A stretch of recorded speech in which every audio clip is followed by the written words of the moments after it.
মুখ্যমন্ত্রী মমতা বন্দ্যোপাধ্যায়ের প্রশাসনিক সভা এবং পদযাত্রা। সকাল 11টা নাগাদ মালদা পুলিশ লাইনে মুখ্যমন্ত্রীর হেলিকপ্টার অবতরণ করবে।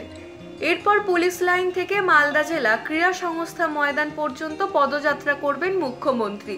সকাল 11:30টা নাগাদ মালদা জেলা ক্রীড়া সংস্থা ময়দানে প্রশাসনিক সভায় অংশ নেবেন মুখ্যমন্ত্রী।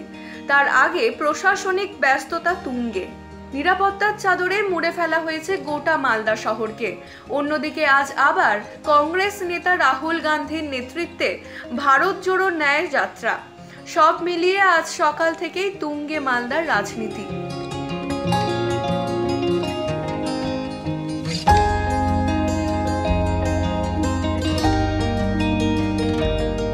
শিলিগুড়ি থেকে পার্থ প্রতিম দাসের রিপোর্ট, ইউ বাংলা টিভি।